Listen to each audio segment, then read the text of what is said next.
Ikaze kuri GFRG. Nimba wisanze hano hantu uri mushasha kora subscribe kugira ngo tubandanye tujana buri munsi kandi ubikoze ntacyo wohomba. Nkuko twavyemeye mu kiganiro giheruka, twemeye yuko tuzosuhuza hamwe mu bafana bacu bo kuri GFRG. Kwadusuhuje bita Uwase ahereye mu gihugu cy'u Rwanda, tukongera tugasuhuza n'uwo bita Josué Negamiyimana.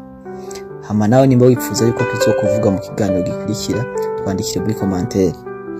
Uyu munsi rero tugiye kuvuga muri zimwe mu ngeso canke muri bimwe mu bintu ufise bituma utaronka umukunzi muri iyi minsi tugezemo.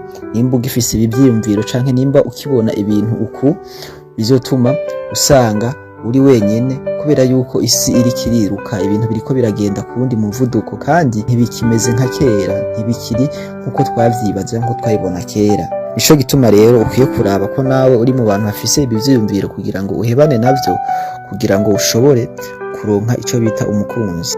Ikintu ca mbere ni ukwiremera amategeko y'umuntu ushaka ingene ameze. Akenshi ukunda gusanga abantu twese uko turi tuvuga duti jewe nkeneye umukunzi wanje azoba afise ibi, azoba ateye uku, azoba ameze uku, azoba nk'akaroro nshaka umukunzi ku bakobwa cyane cyane umuhungu afise amahera, umuhungu afise body, umuhungu yize, umuhungu afise imodoka, umuhungu ameze ukuntu ugasanga uwo muntu uriko uramurema. Ariko mw'iyi si tubayemwo ibyo wipfuza n'abandi baravyipfuza canke ibyo ushaka n'abandi barabishaka. Ariko aho tugeze umenye yuko n'abahungu nabo basigaye baraba ati umukobwa afise iki.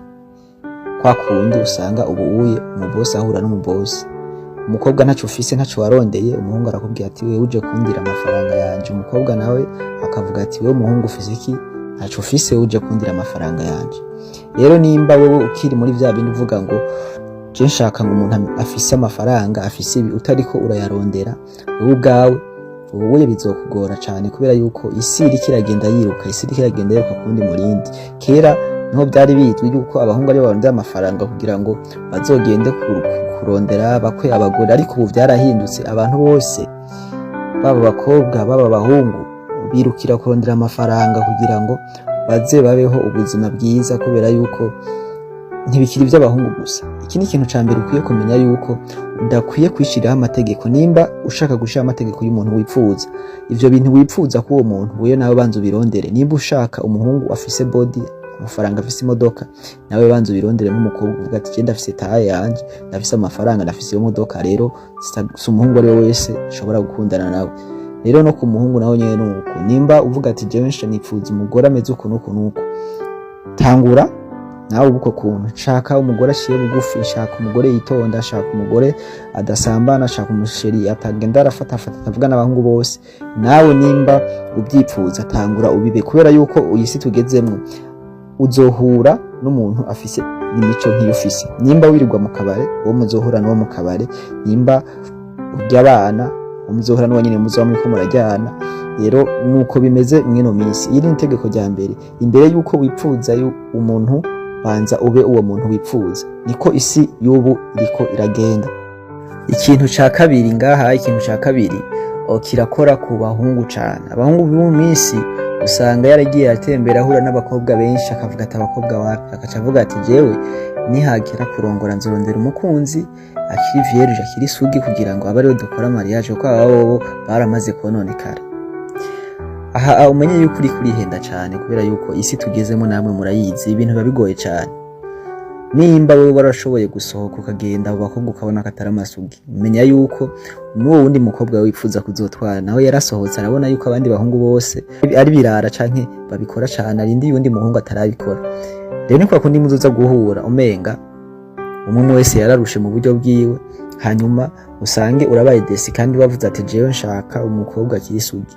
Menya yuko iyi minsi bigoye cyane, biragoye cyane. Ivyo bintu unabivuze ntibigifise agaciro. Kera niho za wumva bavuga ngo urya muntu bamutwaye yarakiri sugi canke yarakiri vierge, undi akavuga ati be naka ko yagize mariage, mwasanze akwiye, mwasanze ari sugi. Ariko ubu ntibakibiraba kubera yuko barabiciye amazi cyane. Rero nimba wewe mu mutwe wawe ugifise ivyiyumviro byo kuvuga ngo jewe nzotwara isugi, yego ni iciyumviro cyiza, mugabo urashobora gusanga uwo muntu wari wibwira yuko uzotwara ukamubura pipipi hanyuma ugasigara uri wenyene ugasanga imyaka iri kiragenda canke ibihe biriko birahinduka bikazoguhindukira ko usigara uvuga ati yo pfuma ndabikora kare abo bobo birenzeko ukavuga ati yo pfuma ntwara n'urya wewe byari kuba ibisanzwe. Rero n'iki kintu cyo kugishiraho iri tegeko gisa nkaho kiko kiratuma umuco kiko kiratituka kubera yuko isi iri kiragenda yiruka cane. Ikintu ca gatatu hariho ibintu bita ivyiyumviro. Hari abantu usanga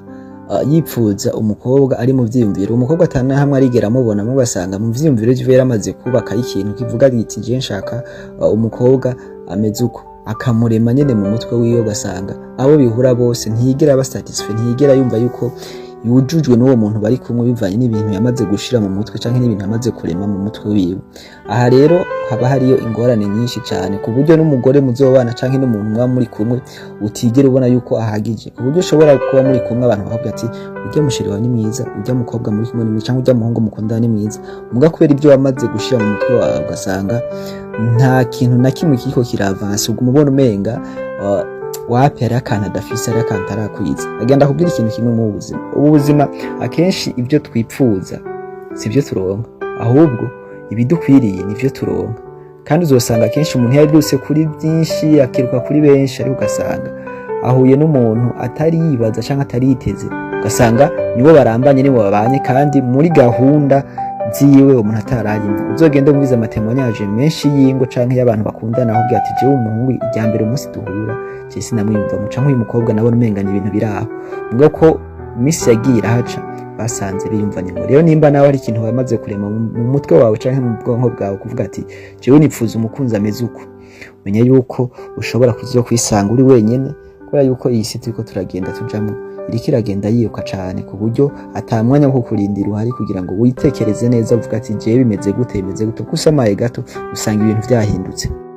Ikintu ca kane ni ukwipfuza umukobwa wa kanaka, ugasanga hariho umukobwa wo mu bosi kanaka cyangwa ugasanga hariho umukobwa umaze kubona mwiza cane abereye ijisho, ariko ugasanga niwo muntu wumva ukunze, niwo muntu wumva wasariye, ugasanga uwo muntu nta naho muhuriye, nta naho muzopfa muhuriye, ugasanga n'imiryango yanyu ntizinanye, umubona ku mafoto cyangwa umubona muri clip cyangwa umubona ugasanga niwe wasariye. Rimwe na rimwe ugasanga uri kumwe n'umukunzi wawe cyangwa uri kumwe n'umusheri wawe, ugasanga uri kora bwashe batira burya muntu ngina atera burya muntu ngina ameze.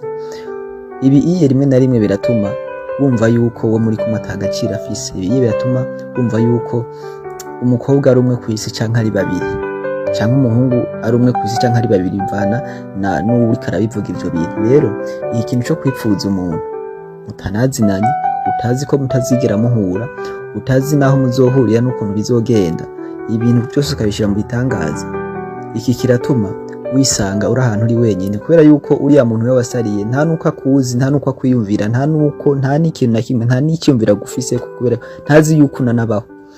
Akenshi rero ibi bintu birafata abantu, ugasanga abantu bose babahunze, ugasanga yisanze ahantu ha wenyene, akagenda avuga ngo banaka barampemukiye, banaka ntibankunze uko byari bikwiriye, kumva ugasanga niwe yihemukiye mu mutwe niho byatanguriye, atangura kurema ibintu bidahari. Ilifo ko wakira realite mu buzima bwawe kandi ukaraba ugashira ku munzani abantu ushaka gukunda, ukaraba ati none abantu turajanye, nimba ufise témoignage y'umuntu yakundanye n'uwo yiremeye, menya yuko ibitangaza bitaba kuri bose. Na Yesu yaraje mu isi akora ibitangaza, akiza abagwayi, ariko ntiyakije isi yose, hari abo yakije n'abatakijije kandi abagwayi bagumyeho. Bivuze ngo ibyo bitangaza wiyumvira ko bishobora kuba, birashobora kutakuba kuko azosanga nturimwo, kandi ugasanga bataye igihe cawe uri kurashepinga abandi bantu batanakuzi batanakwibuka. So nimba wakunze ikiganiro canke cyo kigufashije, kora subscribe kugira ngo tubandanye tubana buri munsi. Hama nimba ushaka kutugutasha mu kiganiro gikurikira, twandikira muri commentaire nimba nawe ubyifuza tuzogutashe. Murakoze.